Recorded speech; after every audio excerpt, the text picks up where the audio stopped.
Imana ishimwe, neza Imana icyubahiro. Haleluya.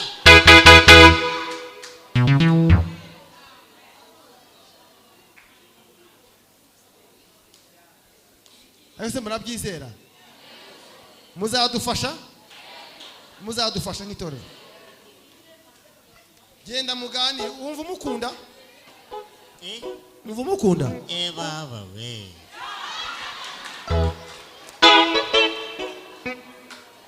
Byo gupfa. Kuko impamvu tubyumve. Umuntu ushobora gushidikanya ko nawe mukunda. Ari umwe mu basore banjye b'inshuti zanjye. Uyu waramuzi. Yaraje aza kureba kunsura. Abona ukuntu umukobwa wanyitayeho amakeya. Atitaye yuko naburanga ndi imfubyi ashaka guca ruhinga amuntwara.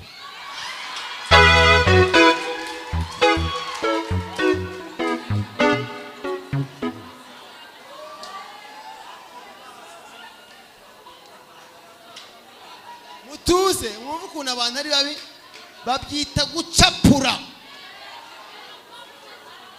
Gupapura harya uwo musore ibyo yashakaga kubinkora ari umuntu dusangira akabisi n'agahiye. Mu bushobozi bwanjye buke, mu bukene bwanjye, ndi umuntu utagira inda nini n'intugunda. Nk'ubu kurya ku manywa sinjya mbishobora, kuko mvuga ati abanyeshuri bagiye ku ishuri, ku manywa nta muntu uba utamba mu rugo, mba ndi mu nzu njyenyine.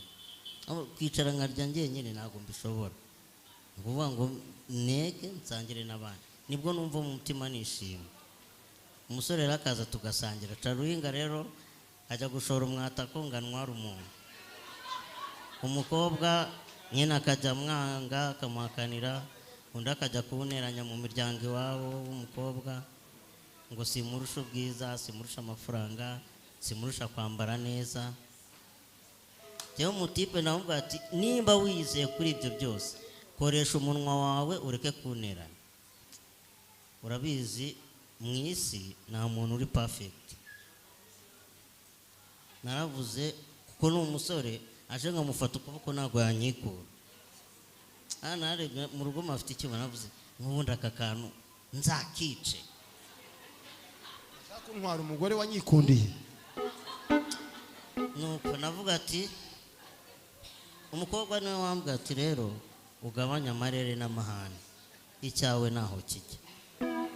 Nimba Imana yaragennye ko ndi uwawe, abandi bashobora kuza bakanireta bakanjyana, njye nawe tugatandukana, ariko finally twongera tugahura bikamera nk'amazi n'ifu.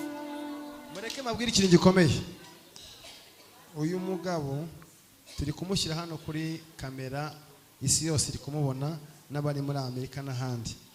Sinzi ahantu ubutabazi bugiye kuboneka, sinzi ahantu ubufasha bugiye kuboneka, ariko mbonye uyu muntu agiye kuzagira umugisha. Nimubibona muzamenye ko nabihanuye. Amen. Agiye kuzagira umugisha. Amen. Tuze maze mpanure. Mumpe nk'umunota umwe wo guhanura. Agiye kuzagira umugisha, abona inzu mu mujyi wa Kigali. Oh, haleluya.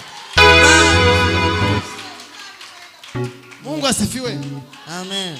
Agiye kuzagira umugisha, abona umuntu witangira uburyo bwo kugira ngo ajye agenda agiye mu modoka. Bivuga ngo umugore uzamushaka azajya amutwara mu modoka bururuke babe mu nzu. Ibi bintu bizasohora, mubone gukoma amashyi n'impundu. Haleluya. Kandi mu by'ukuri ngenda babwira nubwo mama yapfuye nyiri mutoya, ariko nijye mfura mu bahungu. Yego ndemera yuko wenda naje kumugara, ariko hari akantu yamaye k'ubwonko bwo kuresista. Hari agakorasi yakundaga kuduterera mbere y'uko apfa, agira ati ngabanjye ndabazi bafite ikimenyetso n'icy'amaraso yamenewe ku musaraba, bafite ubayobora n'umwuka n'abasigiye, hahirwa uwanditswe mu gitabo cy'ubugingo. Haleluya. namwe rero nshuti z'umusaraba muzaharanire kwandikwa mu gitabo